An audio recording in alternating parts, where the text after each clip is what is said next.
Hello, Pep. Have you managed to have any sleep yet? Yes.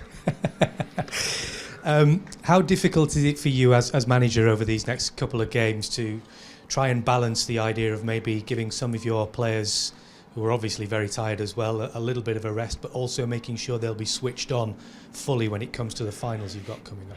The two teams will have to play in the Premier League. Brighton and Brentford deserve all our attention and credit, and we have some players with some niggles. And of course, the finals is the main target. But to play as best as possible, you have to start completely focused on these two games, because they are really good teams, and we have to do it. We saw the likes of Calvin Phillips and Julian Alvarez starting against Chelsea the other day. How much of an influence do you think players like that could have from now till the end of the season on what happens for Manchester City? Everyone, they influence everyone, because sometimes 5 minutes is as much important as the rest of the minutes. So everyone have been involved, playing more minutes than less minutes, but everybody has been involved. For the fact that we are where we are. And as far as Brighton are concerned, obviously they've had a fantastic season, European football for them next year. How impressed have you been by the job that Roberto Di Matteo has done since he's come in? A lot. So congratulate for Brighton for this incredible achievement to get in this league, the Europa League. I think it's Roberto's one of the most influential. Pay attention what I'm going to say, because I'm pretty convinced I'm right what I'm saying. Is one of the most influential managers in the last 20 years. There is no team playing in the way they play. It's like it's unique. I had the feeling when I arrived, the impact it would have in the Premier League would be great. I couldn't expect to do it in this short of time. He created 20-25 chances average a game. He's better by far than all the opponents. He monopolized the ball and in a way like I've never been for a long time. Everybody's involved. The keeper is like a holding midfielder. And if you don't play at a high level, he can do whatever you want and against you, against all opponents, and they deserve completely the compliments and the success that they have. Is one of the team. I try to learn a lot.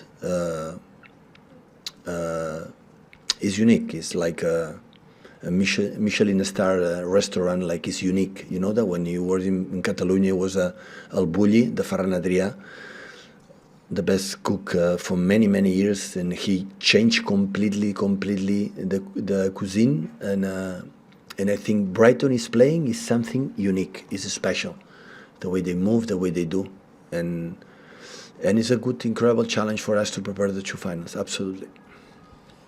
Pep, the two teams that you play now, they use a data-driven model when it comes to recruitment of their players, and many people would look at the size of those clubs and think they are far overachieving what the size of their club should be.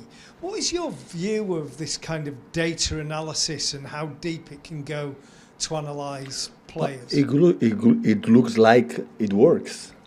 So yeah, both teams. Brentford is completely different the way they play than Brighton, but what they do is excellent, exceptional. I think both teams here, we won Brighton, but the second half were much better than us, and we suffered a lot.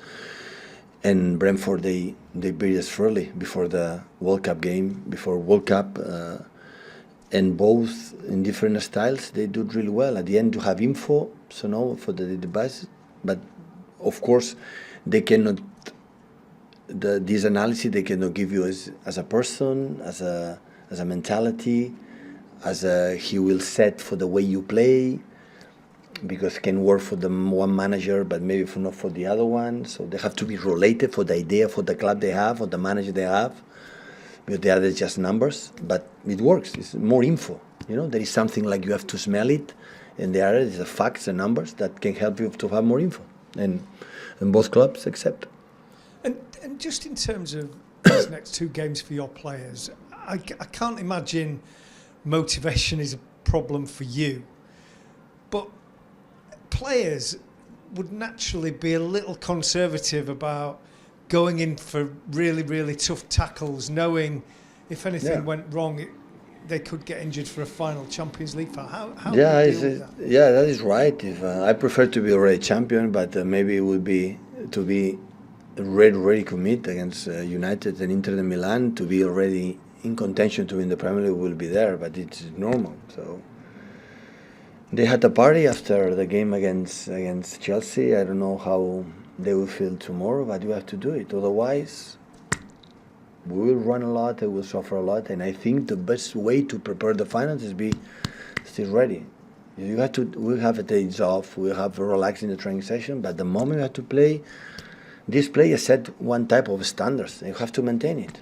So otherwise, it will be more difficult for the finals. It's normally we're going to drop, because we have an incredible amount of energy, spend a lot of energy the last month, a lot. It's not just. So Arsenal play for just the Premier League. We have the FA Cup, we have a Champions League, Bayern Munich in Madrid. Being behind Arsenal, we have to knowing the game, the energy we spent was massive. And now, once we lift the trophy, so it's normal you drop. It's normal. But you have to avoid it, don't drop much. Otherwise, the 2 teams, they can hurt us and really, really hurt us. And you have to avoid it.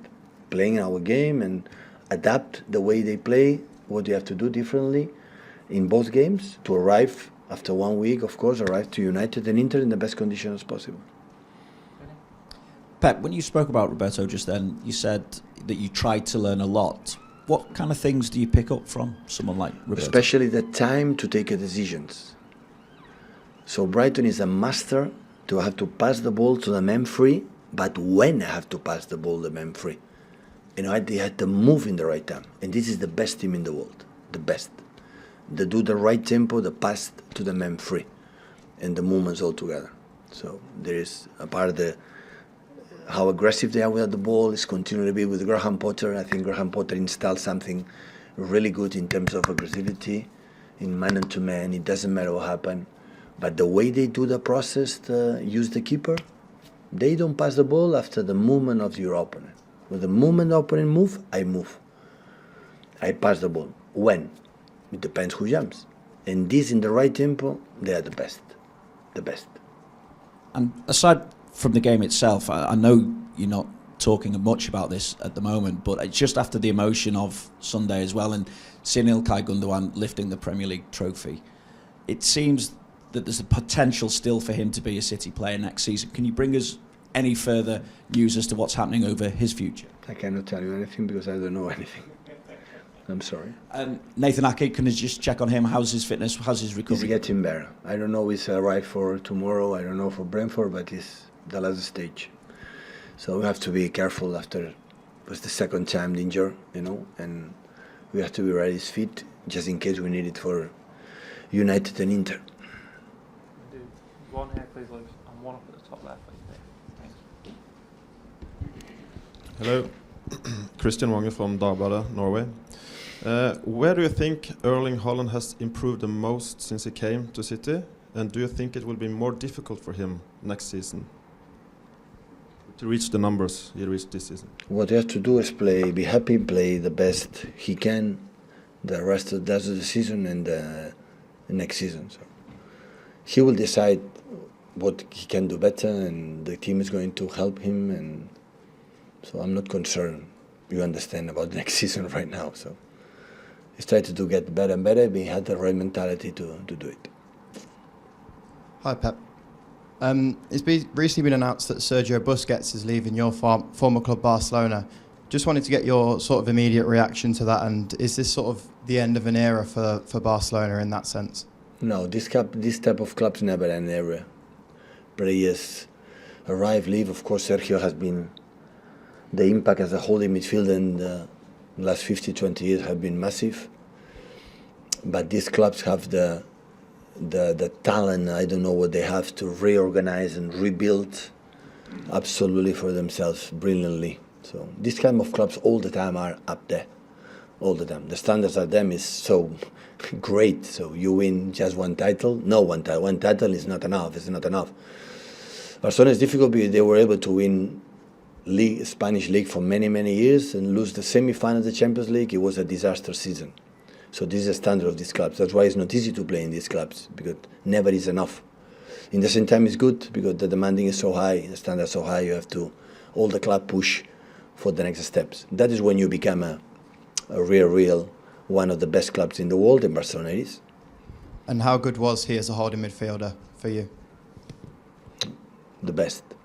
He read absolutely everything what happened, and he anticipate, he read the situations quickly, he applied perfectly. As much he didn't move much of the center,